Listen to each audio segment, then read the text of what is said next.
ngasisu pudona lakchari inspector tayai saniga kunga tare subatangka sandokchari bathoromasi hauzik hingliba natraga laikhidraba kanagumbaga karigumba hiram amatada mari lenezadi wari singasi wakhalna sagatchabani masida lakpa wakat aikhoina logjaba ngamjaro sir imung manung unaraga wafam singdu khangna phonajagi sir god santos aduga hauji doctor na kari harakadigi habadu yemina batari sir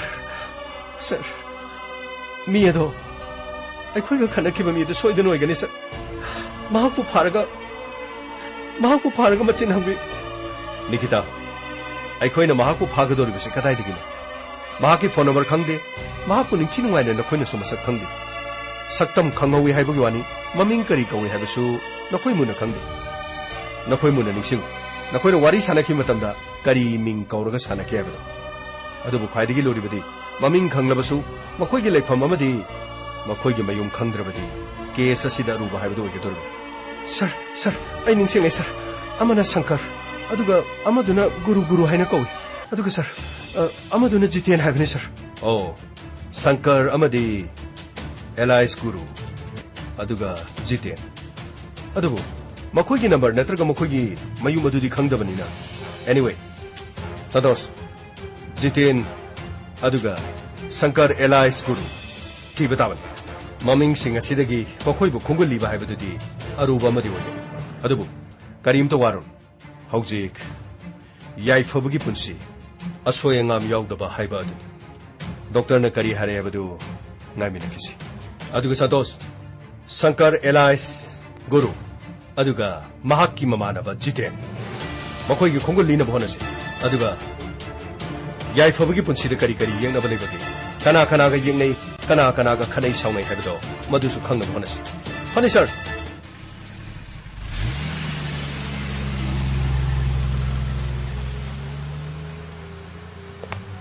Sir, good morning, sir. Good morning, Gamay. Santos Labra. Sir, Santos Lakre, sir. Mangonday na tabak sinakibado lori sala. Sir, bungai ramani, sir. Okay. Magtada Diamond Radio channel. Pagni, sir. Atop number di kahina yauti.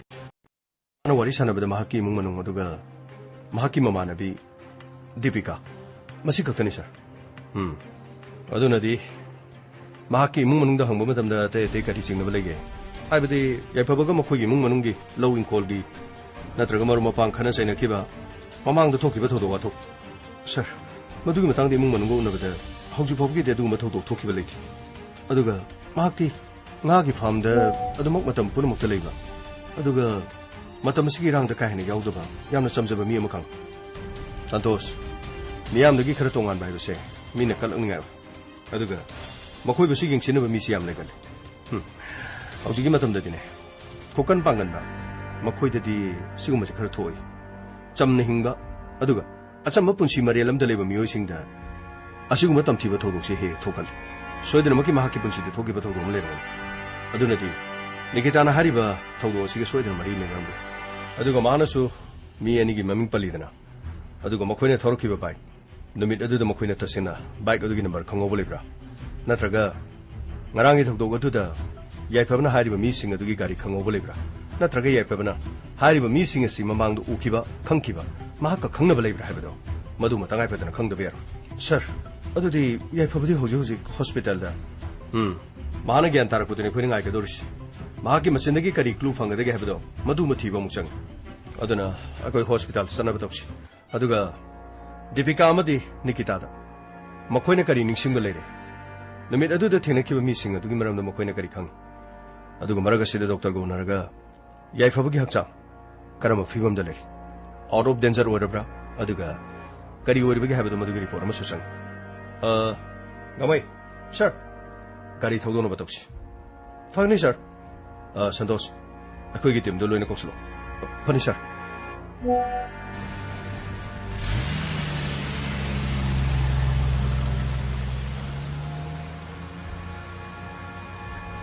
Lo, come lo toksi.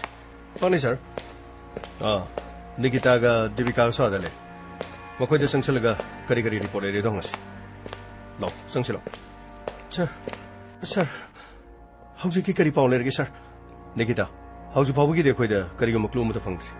Aduga नखोइगा हाना मुक्नखे हाबा मियो एनिदो मखोइगी मसक अदु तसिंगना अखोइने sketch artist थरोई हनबदुदी मदुना पुथोकदा ngamdri अतै अतै अखोइगी तोंगा तोंगानबा क्राइम दे इन्वॉल्व तौबमी मखोइदसु अखोइगी इन्फॉर्मर सिंग थादोकदा हौजु फावगी दे रिपोर्ट लेट्री अदु नखोइ निक्सिंग मंगमरो निमित अदुदा नखोइगी नतुंगदा गाड़ी इलगा चले हाबनिना गाड़ी दुगी मओंगदी खंगले अदुबु गाड़ी नंबर दि नखोइ निक्सिंग मंगमरो सर अखोइदी सिगुमा थौदु थोलकनी खंगदबनिना गाड़ी नंबर दुदी येंगुदे सर मधु गाड़ी नंबर दु यावदब मालिद सर गाड़ी नंबर दु यावदी गाड़ी दु लोबो कोइद्रिबन AF हाइना थाबन ओके दीपिका गुड गाड़ी दु नंबर थादे है बमदी खंगेदना गाड़ी नंबर थादबा अदुगा थौरिबा मी अनिदना अमना शंकर एलाइस गुरु अमना जिते अदुगा मखोइ मखोइगी बिहेवियर हाइबदी वा ngangbagi mo natraga kari haini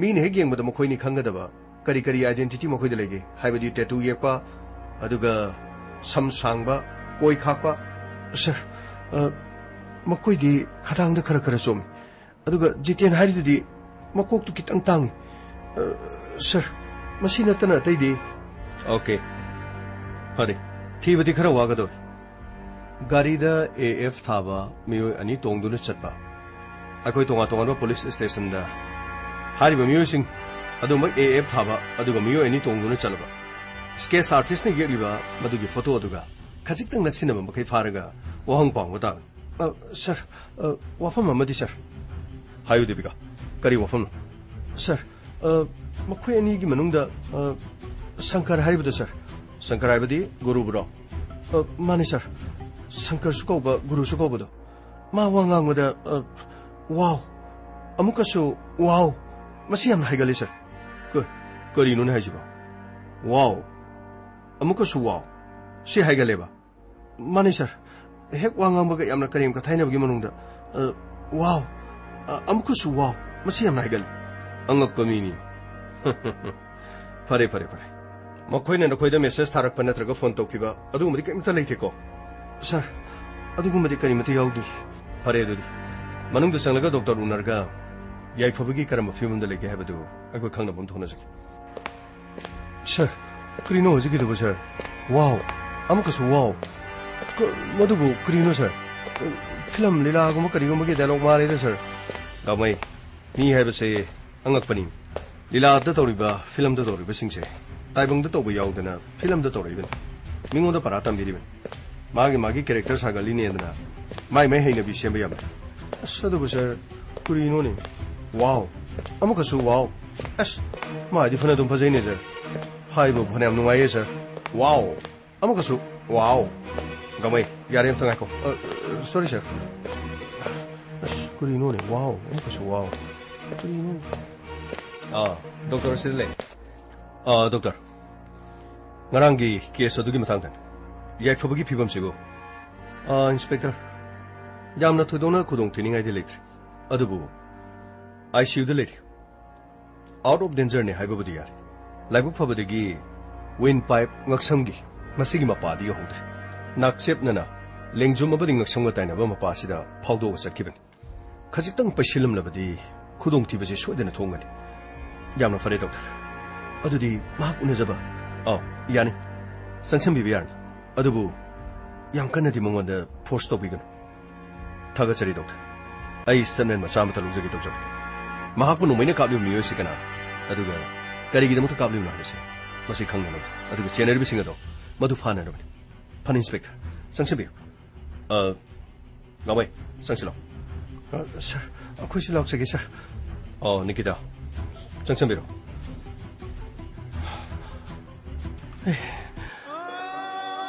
याइफबा करिनो नंगा तोइसिबो याइफबा नंग आइगे सुंगलांगी नंग खुदुंग थिबा थोंलाब्रा निकिता आई करिसिदोदि 이그리스도로의 만에 난 그가 가나 깊더니 어디디 Shankar, Guru, Jiten. Mane. Ay, cycle ado thorga halagada. Lambida makhoi ngai dona lerame. Duga wari shana se harki. Wari shana bahubada. Mari taruki. Madudagi. Mahakka khanaki. Madudagi khanghogdana nongmai satorolaga. Engoda kaplapani. Ado makhatana nongmai kapke toba. Mahakki nongmai do maru chapki. Adudagi nongmai kaptana makhoi mafam adudagi gari thoroga chakhibani. Yaifaba nang aigidamagta nangi punsigo Nikita nangina nati masida aigi laibagni aigi laibagta tambanan karisi khalano ai yamna tuna phagani Yaifaba wa yamna nganglano nang yamna tuna pharo yengo police lai thawdodigi matangda nangi statement logani hari Nikita, somda kasitang nagsambiro. Aiga, wari mo to sana zaki. Yaifaba. Tawdo ka siya ko'y, nangi karamba tawdo ka marilay na rungga dagi haydana. Ako'y ngay doon nalap. Adobo, tawdo ka do, mamang da toki ba, Nikita amadi, Deepika, amadi na haka. Punna toki ba kanat siya na bagi tawdo ka do da. Madudi yaw ki ba Shankar Alliance Guru. Aduga, mamana ba jitin. Makoy na ni habi si Sumiko. Mani sir. Makoy na ni sir. Okay. Confirm mama dilere. Ador badi. Namit ado da makoy na tungki ba gari si gari machara car kayo. Sir. Makoy bike amada thoro ga chaki. Ado di bike ado ki number di. Sir. Ay di nung may napan maduga. Laymay da taki. Ay ki taktak mo hana nung may kap nung hunaki. Ado ba magi nung may tubira taki. Madudagi, makoy kong lay tuna chaki. Adudi, gari number din ang ningsing ogre. Sir, mamsumam sila paga. Ay di, gari number dudi, gari mo to udre, sir. Aduga, makoy niyam na hinabi uy na, wow. Amuksu, wow. Wahay si season na si Nikita amadi, Deepika na hari. Nangi mo tati kaili. Sir, wahay duma, Ingonda nung may nagkaplaga. Chen kibadaso. Adugi wa ito haram. Yari. Nang wangangar. Pothar. Haujiki di ako'y maming kang labaso. Mako'y batibada waba mo rin. Adubu. At siya patazabado piri. So ay din makimaralay ba miyoy singa do. Kasyumsang datam na hunagar. Karim de kalon. Thank you, sir. Thank you. Adudi. Ako'y toki. Gamay. Sir, tosila. Pagni sir. Yaifaba, nang yam na tuna paro ko. Nang naparak ba, ay nakarang ng ay. Namit na daday gag tinaramdrabadi. Tudo kasi to mo daw. Nikita, namit na daday tok trabaso. Soy din na makiato pa namit na madatulungan. Kasi kalono, makoy na ingon dahil kasi ito bang amoy. Sidagidi makoy, para choba matamigan. Yadi, makoy gon sinaba yadi. Makoy di mi patani. Makoy nga manaro ba da, madugitong da karitor ka ni haiba, akoy na haiba nga manati. Saw na ba ka na ba nga haki urabaso? Patta ba makoy din? Matampo na magtadam ning singdo na layan. Patta ba mi na matampo na magtapatabawakan kan? Apa ba mi di, matampo na magtapabawakan kan man? Nang di makoy nga manabayaman at iye pa ba? Wayam nang angono. Ayam to sanjar ke. Deepika. Yaifaba. Nabadu yam na tuno paro. Nikita se. Narang digi singmari mo pogatak tribani. Nang na soki badu digi madi ehingsa tumdrabani. Yam na wajarabani. Nang nabadu na paro. Nakoy nigi na tokse. Ayeng mangamdri. Deepika. Ay karisyo tuloy. Ay shoy na paradabani. Nakoy ni na lakpiba. Ayam na harawi. Ayam na pelik. Karino, nang nawa bataraga, ako'y karigilaw idagi. Nikita na wari se, nang kaubigan ko, yan nawazaragan. Ado, ꯑꯩꯈꯣꯏ ꯑꯃꯨꯛ ꯆꯠꯂꯨꯈꯤꯒꯦ ꯑꯩꯈꯣꯏ ꯃꯐꯝꯁꯤꯗ ꯀꯨꯏꯅ ꯂꯩꯔꯗꯤ ꯗꯣꯛꯇꯔꯅ ꯑꯃꯨꯛ ꯉꯥꯡꯉꯥꯏ ꯍꯣꯔꯦꯟ ꯉꯥꯏꯍꯥꯛ ꯂꯩꯔꯒ ꯑꯃꯨꯛ ꯆꯪꯉꯛꯀꯦ ꯃꯄꯥꯟꯗ ꯏꯃꯥꯈꯣꯏꯒ ꯂꯩꯔꯨꯒꯦ ꯍꯣꯏ ꯑꯗꯨꯗꯤ ꯅꯈꯣꯏ ꯊꯣꯛꯎꯔꯣ ꯁꯥꯔ ꯍꯧꯖꯤꯛꯀꯤꯗꯨꯗꯤ ꯊꯧꯗꯣꯛ ꯑꯗꯨꯗꯤ ꯀꯔꯤꯅꯣ ꯍꯧꯖꯤꯛꯀꯤ ꯋꯥꯎ ꯑꯃꯨꯛꯀꯁꯨ ꯋꯥꯎ ꯍꯥꯏꯕꯗꯨꯅ ꯇꯧꯕ ꯑꯣꯏꯔꯅꯤꯀꯣ ꯁꯥꯔ ꯗꯥꯎꯃꯩ ꯃꯥꯅ ꯅꯠꯇ꯭ꯔꯗꯤ ꯀꯅꯥꯃꯇꯅ ꯑꯣꯏꯔꯔꯣꯏ ꯈ꯭ꯋꯥꯏꯗꯒꯤ ꯂꯨꯔꯤꯕꯗꯤ ꯃꯇꯧ ꯀꯔꯝꯅ ꯃꯍꯥꯛ ꯊꯤꯒꯗꯧꯔꯤꯕꯅꯣ ꯍꯥꯏꯕꯁꯤ ꯑꯩꯈꯣꯏ ꯇꯣꯉꯥꯟ ꯇꯣꯉꯥꯟꯕ ꯄꯨꯂꯤꯁ ꯁ꯭ꯇꯦꯁꯟꯁꯤꯡꯗ ꯍꯥꯏꯔꯤꯕ ꯒꯥꯔꯤ AF ꯊꯥꯕ ꯑꯗꯨꯒ ꯅꯍꯥ ꯑꯅꯤ ꯇꯣꯡꯂꯕꯗꯤ ꯃꯗꯨ ꯐꯥꯎ ꯍꯥꯏꯕ ꯇꯥꯕꯅꯤ ꯁꯟꯇꯣꯁ ꯁꯥꯔ ꯄꯥꯎ ꯂꯣꯏꯅ ꯄꯤꯀꯣ ꯕꯦꯔꯤꯀꯦꯠ ꯊꯥꯡꯇꯣꯛꯑꯒ ꯆꯦꯛ ꯇꯧꯕ ꯍꯧ ꯍꯥꯏꯌꯨ ꯐꯅꯤ ꯁꯥꯔ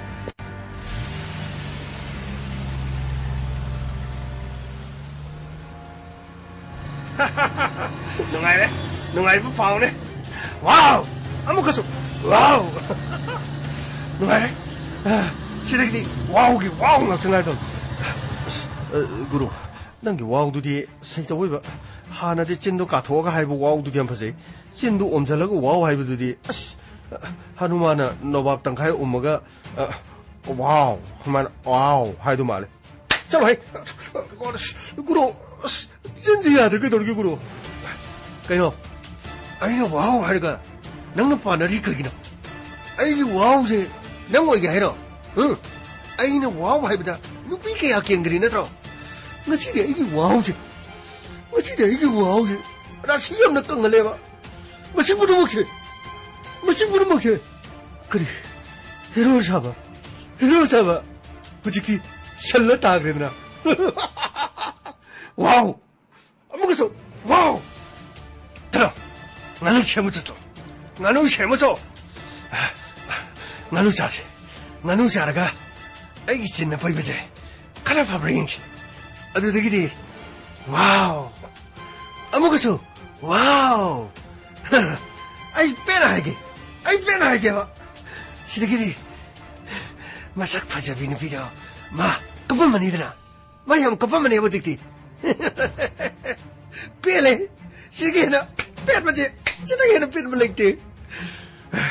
Ay, Pendri. Nang may maruda chap si Badali. Ano na alam dali? Ay, ginaway na na.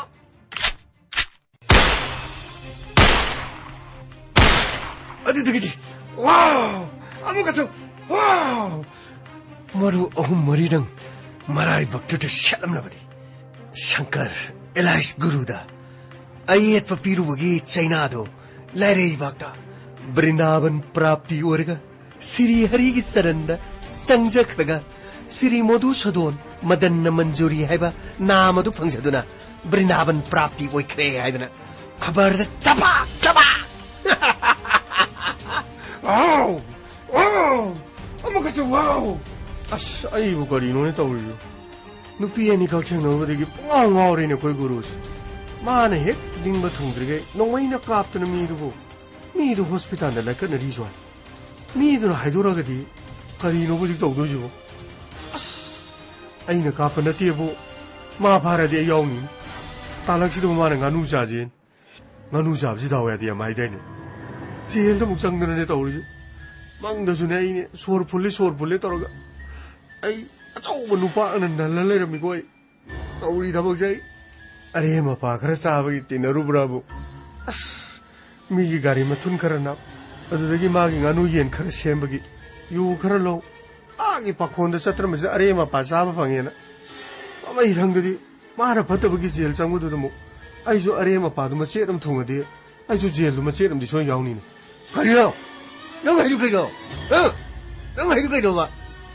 आइनि ngasi si puncin pai sin khongro nupi ani du gyak takne nupi ani du hak takda hoji amadu nongoi pale na अस गुरु फागिनी गुरु वाखन दुगी तम तो खंबियोदा होजी hospital दुदा लेबिदो sieve चंगबदो सीबगी पाउ ता देमी खबर दसु अस ओइना Pusa इसारे सखंगदब मियोय अनिना नोंमैना कापलमदगी याइ फबा hospital sieve चंग खंगदना लाइकनरी मदे मरोन दु थोलो मदैदी शंकर एलाइस गुरु अदुगा जितेन गारी मचा अमदा थौरुगा लापनी अदुगा मदुगी साखीदा नुपी अनिदु मुथोलो अखोइ बुजे नुपादु सिग्रे हाजु लंबी लंगामदा नुपी अनिदुगी ममांग चपति यारो रुइमी गुरु ꯑꯁꯤꯗ ꯆꯠꯂꯦ ꯍꯥꯏꯔꯒ ꯑꯩꯈꯣꯏ ꯁꯣꯏꯗꯅ ꯐꯥꯔꯅꯤ ꯃꯤ ꯒꯨꯔꯨ ꯍꯟꯗꯛꯀꯤꯁꯤꯗꯤ ꯐꯂꯥꯡꯗ ꯂꯩꯇꯨꯝꯅ ꯊꯥꯕ ꯅꯠꯇꯦꯗ ꯁꯅꯥꯕꯨꯗ ꯀꯤꯟꯅ ꯊꯤꯟꯕꯒ ꯆꯞ ꯃꯥꯟꯅꯩꯁꯤꯗꯤ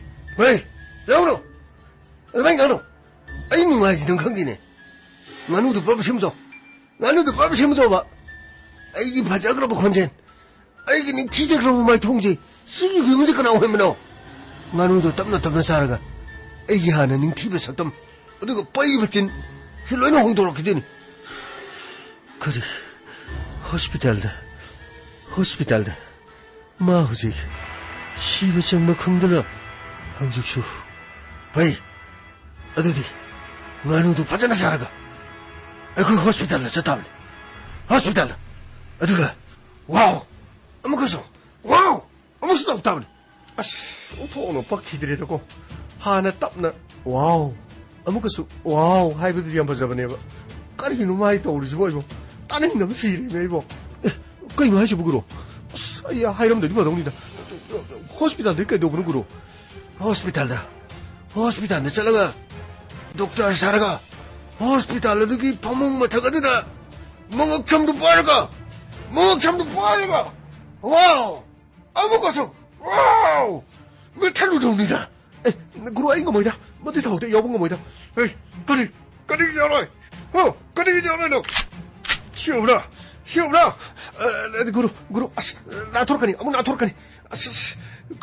농맹이나 까빠가 마루도 쌉키베도 농맹이 석타도가 떠오르 자살하시라 나누도 바자나 자라가 호스피탈 서가담 구루 호스피탈 그만이 셨던 놈이 코이 퐁퐁의 성구라디 누피 애니드수 꼭 내려모 아두가 폴리스 학들을 내려모 그만이 떠오르노 अभंग ऐसे गुरु शंकर एलाइस गुरु हौजिकि कोरोनागी मतम डॉक्टर ने सेपा हेल्थ वर्कर्स ने सेपा PPE किट अदु सेलगा माइ मिटो लोइ खुमचलगा हॉस्पिटल रेस्ट आराम पारगा ड्यूटी तगदम नंग ताद्र कोरोना नाबा मरक्ता डॉक्टर सुनत नतबना डॉक्टर की PPE सेल नंग ताद्र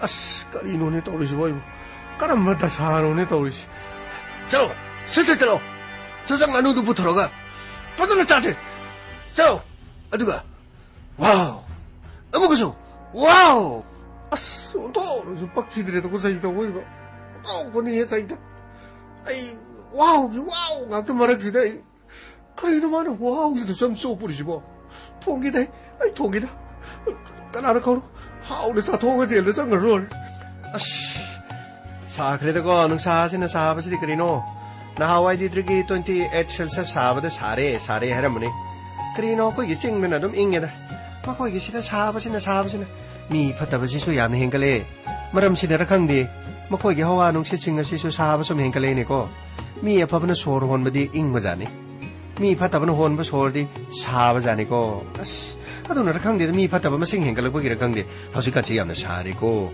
마얌디 강데고 에이 와디 야면 사리 아씨 마얌 그럼 레리노 코로나 만ung시보 떠오르지보 사바타군 머로올마 하우브나 따티 크림도 요르페야데 염다 통무디 카라파랑마니고 아코이게 폴리스 스테이션지데 통무지 하와이가 공드롱가 그리노 탕저노 밋 나이브데 시게 더이니 탕저노 밋 어두수 그리노 나한디 yen thongmudo phajana kotharaga chaage tawraga yen gi grino mathundu phajana kaktaba malene du pulap yawro ka khillaga sumaina leramine as kraidigi marung ko phomdu kumai cha do no kangdini kana gum mi digo nganu thongu sumo ko gawde edi saro herga saroga sakibi yawi as aidi yen gi moko ko yen gi mathun ga de aidi sa batale grino kangde karino khoi gi chak thongi ba mi sina punga hapchale konaroi grino kangde da 아시노 이거다이 미 마북 파타바 레이버세 마시니 행갈lok거시노 이게니고 사베 행갈로시고 미 마북 파바 미디 소르 땀나 혼만이나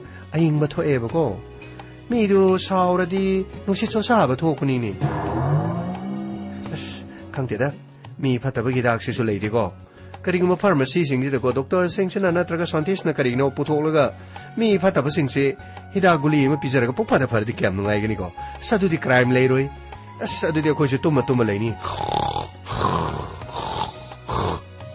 यारोय crime लेत्रदी अदुदी police लेरोय police थुपचलगा करिनो Atop department अमा ओंथोके हारकनी ने दुसी अस खंगदेदा करिनो हजिकी मतमसे मी से यामना फनदरेदा मी न मा हाइगनी मी अमना खनगनी मी न को मसा मसा न तौबदी को सोयबदी खंगदी मी की करिनो तुंगदा पानाबा मी न मरोलमा हजिकी मतमसेदी अस वा ngang ko tumin adum laiba adugo leba manungi ko tin gomna dum laiyuna pharabani adu natrati krino chini ne ngahak to potha bangam deba krino amana wow amukasu wow hairaga mi bu nomaina ka pi haini krino sina magi mong du delila gi mong di male ko adubu mana ka phanu mai du de seng boi bani ni krino mana wow amukasu wow haibasibo ai maga mukang thengna radi magi wow du mayado sujak kick podong kick laga ina politin nama da magi mayado plop yo maga happy gini ko ina ka arinon hai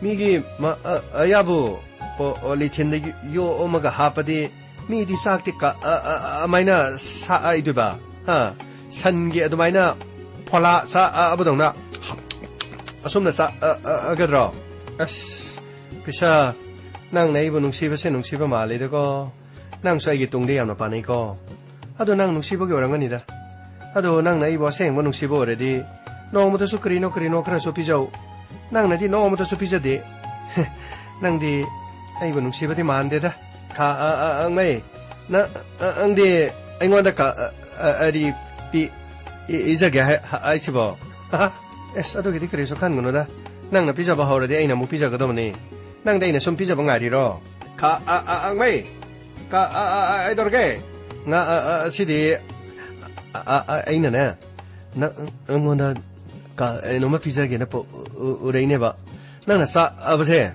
yeng no ngai ba nga arang na kechiga utiga sa abado mado oda ina tin yo ot pasi tin yo ot pasi yare krino kangi tang yo ot pa hibdo na mu wan takini ko nang wa nga mo wan takragi aina hatni mo harakani music matam se mi badram tok mi am leibani ko nang nasana thanda sijarga mo aina ni mo harakani ai amo krino pakhang ngoi dana mo jail sangani ko ka mai se pi izage ta obane kurin sibo sidi kurin sibo hodo mo tiro box ni ne sidi kurin nang sibo aina nong da khara ka pana ba sida nang nei bu nung sida dana ko kurino sibo kurino sibo hodo mo tiro kurino ba sibo box ni ne kurino ma ge sibo ka angai aina na angwanda ka rigi hu pi ezadeno na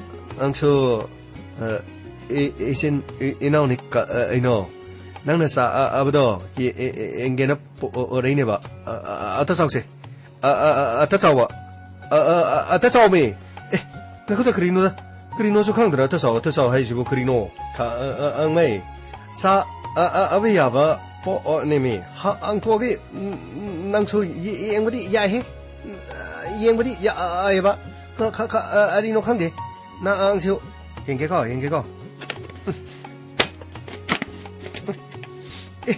krino sidi hai mo kon to ine se kri he no sibo sidi oh ka ang me na akhoi na atai mana semba ha ai no ge sa ne akhoi ge la amdam asigi po othok ne me mi ege lam ge na teba as yare da krino nang na mare ta pada isi ko ka si ponga nga ore da am tang ai ko ama ka tang char ga han yeng ge horom dra di mo ho ga yorom dra as krino kang de da nang na badi nung si bani hai na pi bani ko as krino sa de nge ge ten si bo choro jum bo si bo as krino kang de as tai ma ki masak tu na kyam phajari jano no ma to so itai ma do sim phom si porak te akhoi ge pisak sina ko khamban ba sina ko akhoi me am na su kori su koi re dog da ma na su mabu phatta ba si so ba ma si so ba ko mi di kitang pik pani no mabuk ti khara phatta ba khang di da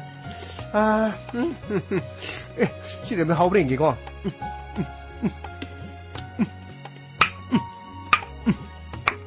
wow krino no wow gi kes lai nge dena no wow gi hai ma bijari si bo oh khang nge madu gi no mai na ka pa mi do asar yam cha ba mi waram ngani ꯅꯠꯇ꯭ꯔꯒ ꯃꯥ ꯑꯍꯥꯎꯕ ꯌꯥꯝꯅ ꯆꯥꯕ ꯃꯤ ꯑꯣꯏꯔꯝꯒꯅꯤ ꯑꯗ ꯋꯥꯎ ꯋꯥꯎ ꯍꯥꯏꯕꯗꯒꯤ ꯃꯥ ꯁꯨꯝ ꯋꯥꯎ ꯍꯥꯏꯕ ꯑꯣꯏꯔꯝꯒꯅꯤꯀꯣ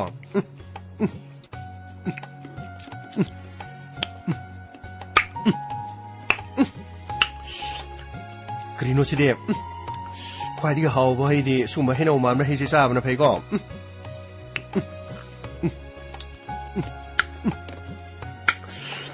ꯍꯥꯎꯈ꯭ꯔꯦ ꯂꯩꯕꯥꯛ ꯃꯆꯥ ꯆꯥ ꯑꯁꯤꯗꯤ ꯃꯤꯒꯤ ꯃꯔꯝꯒꯤ ꯑꯆꯥꯔ ꯆꯥꯒꯗꯕꯒꯤ ꯁꯔꯨꯛ ꯑꯩꯈꯣꯏꯒꯤ ꯍꯩꯅꯧ ꯑꯁꯪ ꯑꯁꯪꯕꯗꯣ ꯍꯦꯛꯑꯒ ꯃꯥꯡꯍꯟꯒꯗꯕꯒꯤ ꯁꯔꯨꯛꯀꯣ ꯃꯈꯥꯗ ꯇꯥꯕꯗꯣ ꯈꯨꯜꯂꯒ ꯄꯩꯁꯥ ꯅꯪꯒꯤꯁꯦ ꯍꯩꯅꯧ ꯑꯐꯕꯅ ꯁꯦꯝꯕ꯭ꯔꯥ ꯃꯈꯥꯗ ꯇꯥꯕ ꯑꯄꯠꯄꯅ ꯁꯦꯝꯕ꯭ꯔꯥ ꯑꯪꯃꯩ ꯅ ꯑꯕꯨꯛꯇꯣ ꯇꯧꯅꯨ ꯀꯣ ꯄꯤꯁꯨ ꯏꯖꯕ ꯑꯗꯨꯒ 나 ꯑꯕꯨꯛꯁꯨ ꯐꯠꯇꯕ ꯃꯤ 이도 ꯅꯪꯁꯨ 이러ꯀꯅꯣ 사오그노네 아이네 좀 파기다오니네 낭시디 쑥 하오바 히시디고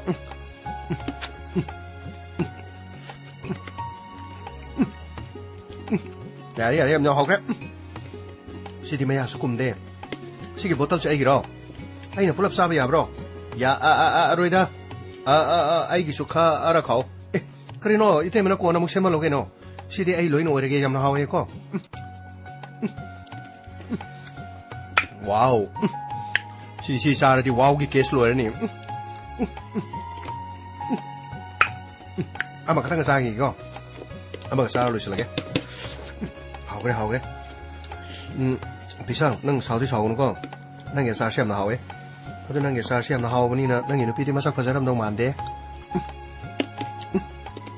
까 아리기 까 아리기노바 그리기노 하이브디고 nupi masak fazabadiko thong thakpa heidabane moidi kering edego nupi masak thibadiko as thong thakpa yamna heibane semba kotpa syama heibane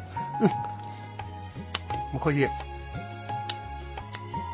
masak to fazadabani nako saba thakpa tuna backup tobane bego nangdi nupi si masak fazaba oiroi sikari nota sa syam haweba dunangi nupi di masak fazabdi oramoi yakre ꯌꯥꯔꯦ ꯀꯣ ꯁꯤ box ꯑꯩ ꯂꯣꯏꯅ ꯑꯣꯏꯔꯒꯦꯀꯣ ꯅꯪ ꯀꯣꯟꯅ ꯏꯇꯩꯃꯗꯒꯤ ꯂꯧꯔꯣꯀꯣ ꯍꯥꯎꯈ꯭ꯔꯦ ꯁꯥ ꯈꯩ ꯁꯥ ꯊꯣꯛꯑꯒ ꯃꯤꯒꯤ ꯅꯣ ꯄꯤꯃ ꯁꯛ ꯊꯤ ꯀꯥꯏꯅ ꯈꯣꯠꯇꯣ ꯑꯃꯨꯛ ꯑꯩꯗꯤ ꯅꯪꯒꯤ ꯁꯨꯟꯔꯩ ꯍꯥꯏꯕ꯭ꯔꯥ ꯐꯨꯟꯔꯩ ꯍꯥꯏꯕ꯭ꯔꯥ ꯀꯩꯅꯣ ꯑꯗꯨꯒ ꯐꯖꯕꯤ ꯇꯥꯟꯅꯁꯤꯔꯣ ꯐꯖꯕꯤ ꯇꯥꯟꯅꯁꯤꯔꯕ ꯌꯥꯏꯅꯦ ꯑꯩꯒꯤ ꯖꯨꯟꯔꯩꯗꯤ ꯌꯥꯝꯅ ꯐꯖꯈ꯭ꯔꯖꯥꯠꯅꯤꯗ ꯑꯩꯈꯣꯏꯒꯤ ꯏꯇꯩꯃꯅꯒ ꯆꯪꯕ ꯌꯥꯔꯣꯏ ꯀꯔꯤꯅꯣ ꯈꯪꯗꯦ ꯃꯤ ꯆꯤꯡꯒꯤ ꯃꯌꯥ ꯆꯧꯗꯣꯔꯤꯅꯤ ꯀꯟꯅ ꯍꯥꯏꯔꯤꯁꯤꯗ ꯀꯔꯤꯅꯣ ꯈꯪꯗꯦ ꯑꯩꯒꯤ ꯅꯨꯄꯤꯒꯤ ꯐꯖꯕꯗꯤ ꯇꯥꯟꯅꯕꯗꯤ ꯌꯥꯔꯣꯏ ꯄꯩꯁꯥ ꯈꯥꯡꯅꯤꯗꯅ ꯈꯥꯡꯅꯦꯕ ꯑꯩꯒꯤ ꯅꯨꯄꯤꯗꯣ ꯑꯩ ꯁꯣꯏꯗꯅ ꯄꯣꯔꯛꯀꯅꯦꯕ ꯈꯥꯡꯅꯦꯗꯅ ꯆꯥꯁꯨ ꯆꯥ ꯑꯊꯣꯛꯄ ꯅꯨꯄꯤꯁꯨ ꯃꯁꯛ ꯐꯖꯗꯦ ꯍꯥꯏꯕ ꯅꯪ ꯈꯥꯡꯅꯦꯕ ꯅꯪ ꯈꯥꯡꯅꯦꯕ 이해 ꯑꯁꯤ ꯑꯃꯨꯛ ꯁꯥꯎꯈ꯭ꯔꯦꯗꯣ ꯑꯁ ꯑꯩꯁꯨ ꯋꯥꯎꯒꯤ ꯀꯦꯁꯇꯣ ꯑꯗꯨ ꯑꯃꯨꯛ ꯆꯠꯁꯦ ꯍꯥꯏꯒꯗ꯭ꯔꯥ ꯈꯪꯗꯦꯅꯦ 하오그래다 너마이 그노 능 짜이두보 낭세 하오 영 사클레고 아스 낭수 피자게 그리노네 싸게다 하요네 아코디 피자게 ngakta니거 나티 그리노 능 짜이두보 아스 해나오게 싸니다 싸라디 낭수 아스 센마나 그리노 낭기 사게이나테 아시바가 로이나 오그니 그이노 하시보 사게이나테 우데바 나때다 하오보도 어떻게 하오보게 하마게 아두 도부 마담도 거미 루신마다고 사가이나테 이파이포 레키다 마야암도 로이노 오그니 하이브니다 아씨 야래 로 정실로 살기만 정실로 그리노 케스도 길레 콘 방아브로 아두기 나테 그림다 미 파리징도 까납다 아두고 맙대 가우데 에F 타바다네 미 아마 파이 굴리 사바 카로 오람 마크 숲타바 카로 오람 코이 비사바 카로 오람 까림 가람데 사람 또 무슬럭세 होय याई सर अब त संजर के सर राहुल कैलेरे सर एफ थाबा गाड़ी दी यम लाई सर अदुगा फारगा येंबदि सर स्केच द लेरिबा मिसिंदो मसक सुमानादि अदुगा वाव हायलगा सु फनाम येंगे अदु करिनो वाव बु हाय सर अदु मखोय थुदोंको यामना खंबा लेत्रेदा मसी अखु सोमदि हारिबा मिसिंदबा सिंदु लाक्तबा माले सर फरे मिंगोंदा नोमै कापलोरबनि लोतन लेरमन ꯐꯠꯇꯕ ꯇꯧꯕ ꯍꯥꯏꯁꯤꯗꯤ ꯃꯇꯝ ꯄꯨꯝꯅꯃꯛꯇꯅꯦ ꯐꯠꯇꯕ ꯋꯥꯈꯜ ꯑꯗꯨꯝ ꯈꯟꯗꯅ ꯂꯩꯔꯝꯒꯅꯤ ꯂꯣꯠꯂꯒ ꯁꯣꯏꯗꯅ ꯂꯩꯔꯝꯒꯅꯤ ꯑꯗꯨꯕꯨ ꯃꯈꯣꯏꯅ ꯀꯌꯥꯝ ꯀꯨꯏꯅ ꯂꯣꯠꯀꯅꯤ ꯑꯊꯨꯕ ꯃꯇꯝꯗ ꯃꯈꯣꯏꯕꯨ ꯐꯒꯠꯂꯒ ꯃꯈꯣꯏꯅ ꯇꯧꯈꯤꯕ ꯃꯔꯥꯜ ꯑꯗꯨꯒꯤ ꯆꯩꯔꯥꯛ ꯄꯤꯕ ꯍꯥꯏꯕꯁꯤ ꯑꯩꯈꯣꯏꯒꯤ ꯊꯧ ꯌꯦꯡꯕ ꯇꯥꯔꯦꯗꯅ ꯀꯌꯥꯝ ꯀꯨꯏꯅ ꯂꯣꯠꯂꯦ ꯍꯥꯏꯕꯗꯣ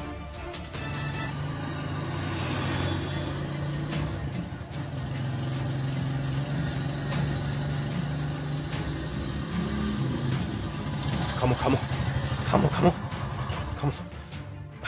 Hey, say, malhan na dong. Ako yam na malhan dari ati ko. Jinghan ba yati? As guru, hospital na sibo. Asok po doon na kadai de lay no sukhang de. Kamay tog doon mi. Hey, yani.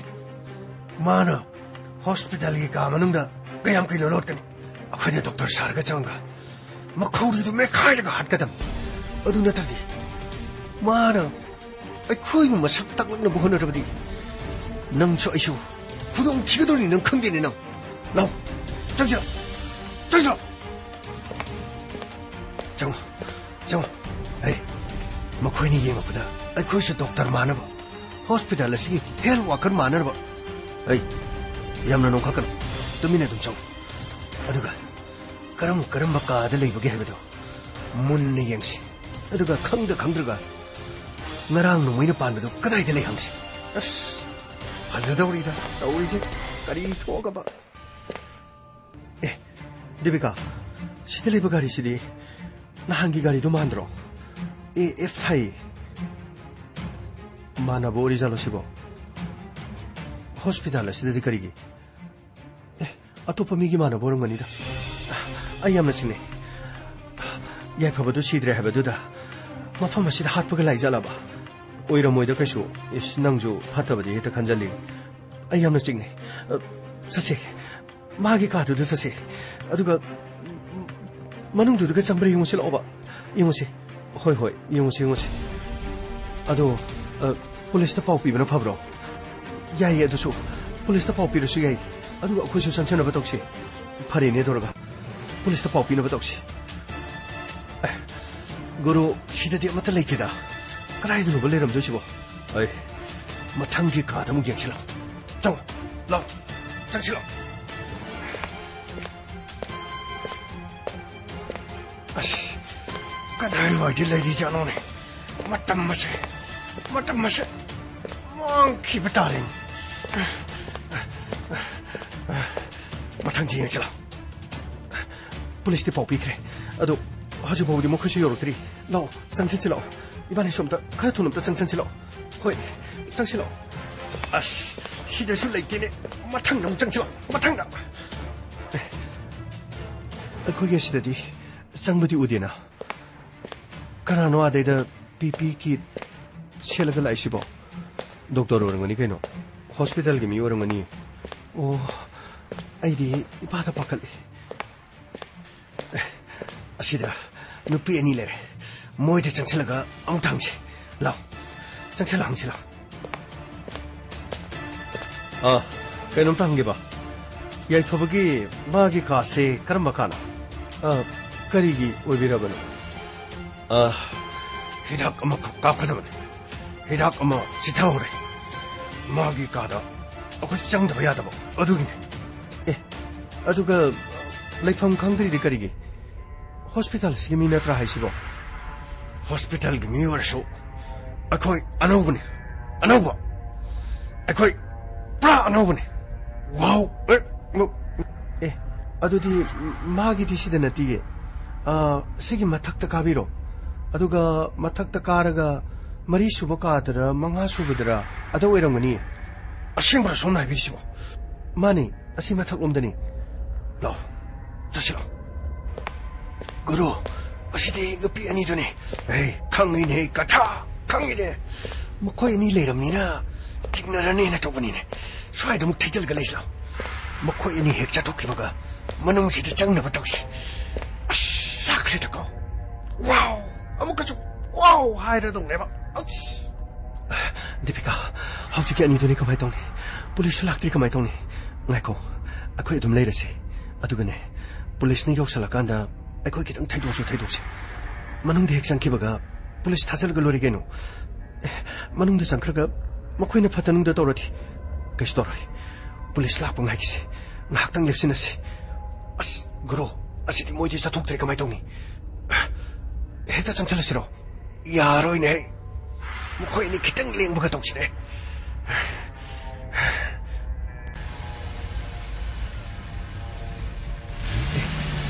Nikita, police gari lai.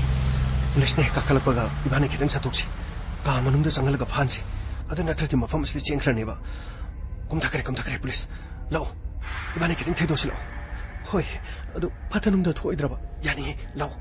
Lao. Guru, sakre guru. Mohani sakre. Sasla. Manungda sasla. Lao. Kartu.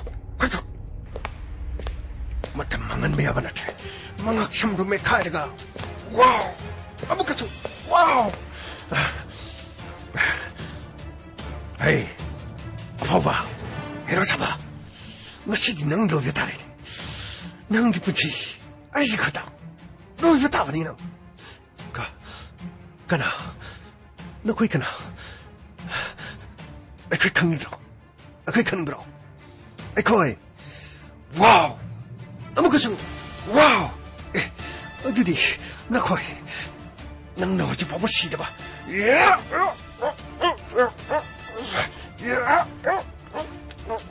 헤이 타도네 타도 하래가 타도 깜놀 타도 하나 바퀴 가다 장가 I am the doctor sir. Wow hay cỡ đó. Wow. Amuk số wow. Ngay không, có mấy ngày không? Cái gì nó khơi nè, nông mấy nó cạp là bộ phao đó, hospital là sẽ sang ngã, mà phun xi măng hắn nên mới được mong chẳng ai nhỉ? Nó khơi bộ police station đó, thâu đi ni giờ là cái sinh hay ra cả, anh chụp phô cái này, cái gì sunat ba, lambi để thốt kĩ ba, chăm bộ wow âm đấy, mi bộ nông mấy nó cạp, mi bộ nông mấy nó, cái gì? Wow guy. Wow hay khôn à? Wow hay khô. 가당 대셔. Kari khadang da kari lege. Aduga nang na jiten hai ba tro. 자, 아이디 까림도 또 검자 해보자. 만약에 아들 너무 했다는 먹고 자. 까림도 빨리 있다 보자. 살 먹고 있지 마담 그래 비워 보자. 아이 카라 부자게 얘기해 보자. 마기 와우시 마분지 주보다 와우 하이버가 막 기내는 맘도 동게 됐어. 마기 마야시 로이네 긴나 틴절고 와와와와노 틸링 마야시 로이네 킥 두고가 주자 킥 보동노 도르게 째랑다 하포 비기게 서. 마마 파나 하라우잖아 보자. Gamai madu khatanati. Matung mana mafam marang khangdana license kan season adana ba. Mapun shisupagi nomai paibi adana ba license su kakhat kadaba. Aduga mi bu nomaina kap laga hana bahona ba. Attempt to murder. Madugi charge da. Mapun shisupa chahi tarad ki tadana jail da thambadane. Masagi maral puna makhangjar kadaba. Shigum bakaya se leiba kasida pikthana leriba. Masagi ngahak ki Shakti edu nungmai pairaga sizinaba. Mingonda akan ring singba. Nungai yai phaba macha masuni haibagi migi mateng di pangningdaba. Masana masabu ningthongni khanjaba. Adiga kayada phattaba thabak si tawri miyo. Kayada phatkitaba thabak noba. Hey, nakhoi ate gari tawi. Nakhoi ate gari tawge. ate gari ki tawje sha. Yamna samna lejabani sha. Lambi sida.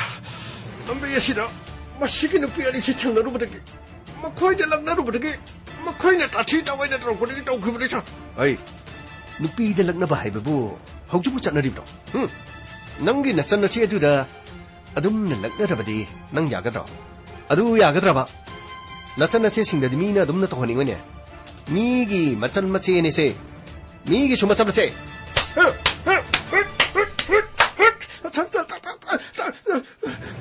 Sir, masih dikira piano ida. Magi wow du kira lokto pura paro idro sir. Pu, amu tu pu. Pagani sir. Wow hai kita. Wow. Kamu. Masih di piano ida. Magi. Wow. Amu kusu wow. Yare. Kamai ngako. Yare. Gari dhap chalo. Wahang pohong laga kari aran ba towi habdo hangaga. Chap chana pudharga masagi statement logada ꯑꯩꯈꯣꯏ ꯆꯠꯅꯕ ꯇꯧꯔꯛꯈꯤ Santosh ꯒꯥꯃꯩ sir ꯍꯥꯞꯆꯜꯂꯣ ꯑꯅꯤꯃꯛ ꯒꯥꯔꯤꯗ ꯍꯥꯞꯆꯜꯂꯣ sir ꯍꯦꯛ ꯆꯠꯈꯤꯌꯣ 와우 가이나 난게 와우 가이도 막 희지한가더니 강들이 난 자겨 얌 투나 자겨고 하이게 와우 하이기더라 와우 그리노 호동 공이를 그리노 강되네 와우 아무것도 와우 그리노 강되봐 강니드라 오피스타가 강내봐 와우 막 희지한 게가 얘 봐봐 니기다 나 시슈 어묵 먹고 있네 이거 ꯑꯩꯈꯣꯏꯗꯤ ꯊꯧꯗꯣꯛ ꯑꯁꯤ ꯊꯣꯛꯇ꯭ꯔꯤꯉꯩꯗ inspector ꯇꯌꯥꯏꯗ ꯄꯥꯎ ꯄꯤꯖꯔꯕ ꯅꯪꯒꯤ ꯄꯨꯟꯁꯤꯗ ꯀꯔꯤꯁꯨ ꯇꯧꯕ ꯌꯥꯔꯣꯏ ꯅꯤꯀꯤꯇꯥ ꯊꯥꯒꯠꯆꯔꯤ ꯅꯤꯀꯤꯇꯥ ꯗꯤꯄꯤꯀꯥ ꯅꯪꯕꯨꯁꯨ ꯊꯥꯒꯠꯆꯔꯤ ꯌꯥꯏꯐꯕ ꯁꯤꯗꯒꯤꯗꯤ ꯑꯃꯨꯛ ꯍꯟꯅ ꯃꯈꯣꯏꯅ ꯑꯌꯦꯠꯄ ꯄꯤꯔꯔꯣꯏ ꯀꯔꯤꯁꯨ ꯋꯥꯔꯨꯔꯅꯨ ꯃꯈꯣꯏꯕꯨ ꯐꯥꯈꯤꯕ ꯌꯥꯝꯅ ꯐꯩ ꯃꯈꯣꯏꯅ ꯇꯧꯔꯤꯕꯁꯤꯒꯤ ꯃꯇꯤꯛ ꯆꯥꯕ ꯆꯩꯔꯥꯛ ꯃꯈꯣꯏ ꯁꯣꯏꯗꯅ ꯐꯪꯕ ꯑꯣꯏꯁꯤ 니기다 하나하나 다그쳐리 니기다 어쭈먹이다막 이쇼르레게 하이버도 나시디 인스펙터 때 하이나 마탐 사나 링락도나 아이기 뿐 시부간 미에 마시기다막 나코에 니부슈 다그쳐리 야이 봐봐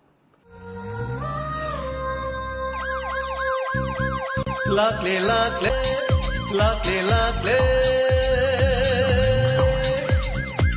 Inspector Tayay Uthanaba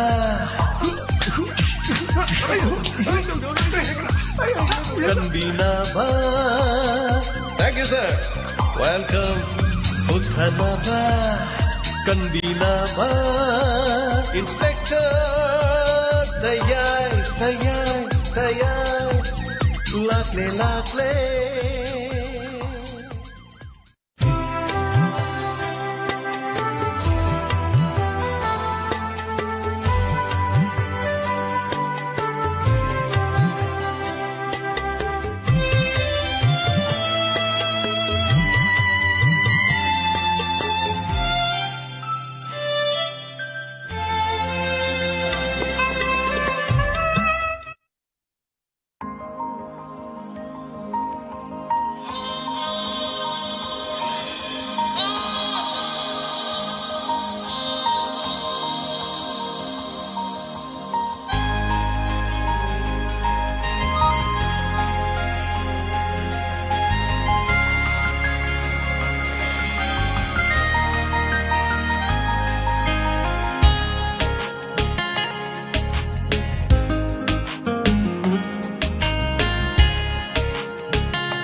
ꯌꯥꯎꯔꯝꯒꯗꯔꯥ ꯅꯪꯗꯤ ꯅꯨꯡꯒꯤ ꯃꯨꯔꯇꯤꯅꯤ ꯅꯨꯡꯒꯤ ꯊꯃꯣꯏ ꯄꯥꯟꯕꯤꯅꯤ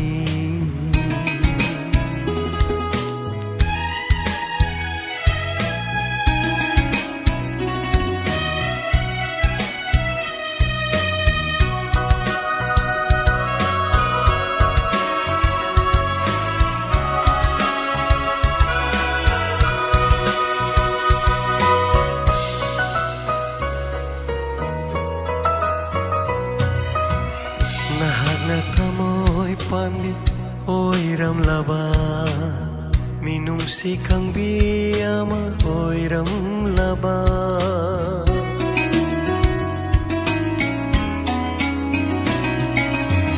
ꯅꯍꯥꯛꯅ ꯊꯃꯣꯏ ꯄꯥꯟꯕꯤ ꯑꯣꯏꯔꯝꯂꯕ ꯃꯤꯅꯨꯡꯁꯤ ꯈꯪꯕꯤ ꯑꯃ ꯑꯣꯏꯔꯝꯂꯕ ꯑꯁꯨꯛ ꯋꯥꯖꯔꯝꯂꯣꯏ ꯑꯩꯒꯤ ꯄꯨꯟꯁꯤ ꯑꯁꯨꯛ ꯋꯥꯖꯔꯝꯂꯣꯏ ꯑꯩꯒꯤ ꯄꯨꯟꯁꯤ ꯃꯤꯀꯨꯝꯃꯠꯇꯁꯨ ꯅꯣꯛꯆꯔꯝꯒꯅꯤ ꯃꯤꯀꯨꯝꯃꯠꯇꯁꯨ ꯅꯣꯛꯆꯔꯝꯒꯅꯤ ꯅꯨꯡꯁꯤꯕꯩꯗꯃꯛ 와저럼로이 뭉시바이다맛 갑자람로이 낭디 룽기 무르티니 룽기 타모이 판비니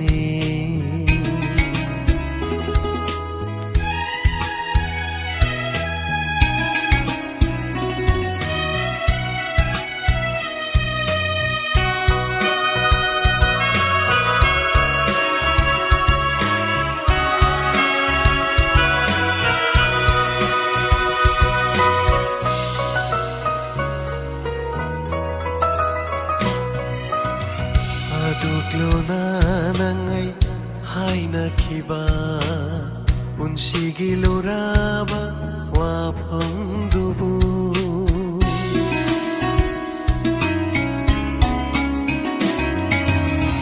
Aduklo nanay hainakiba unsigiloraba wapangdubu Karigino nangna kay haliba Karigino nangna kay haliba Hamoy pandebo taklam libara Hamoy pandebo taklam libara Masibo nung shibagi hauna sara Masibo nung shibagi hauna sara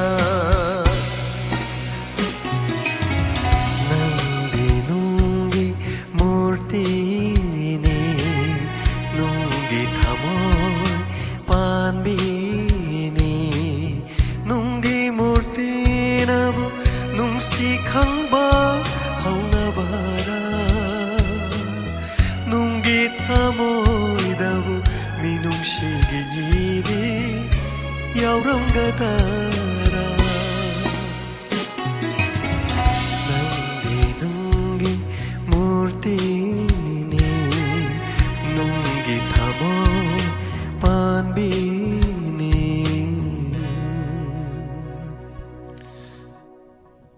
타가츠리 토롬시부 사루야비리바 하이닝갈레탄 타가츠리 토롬스기 마뚱다 아텐바 브레 아마 라우저게 아텐바 브레 아스기 마뚱다 라이브 챗 프로그램 선 빈디아다기 토롬 사루야비유 하우지키 오이나데 미쿠 크라당 미암다기 랍톡자게 분노마푸 온라인 사팜 나무칸 쿠름자리 नुंगाइरबा पाउजेल अदोमना civil service examination नत्रगना bank peon चिंगबा तोंगान तोंगान examination सिंगदा सरुक यागदब लेरबा लोइनना अदोम महिरोय अमा ओइरबा अमदी अदोंगी स्टडी तौनननबगीदमा मफम अमा थीबो ओइरबा मसि खक्ता नतना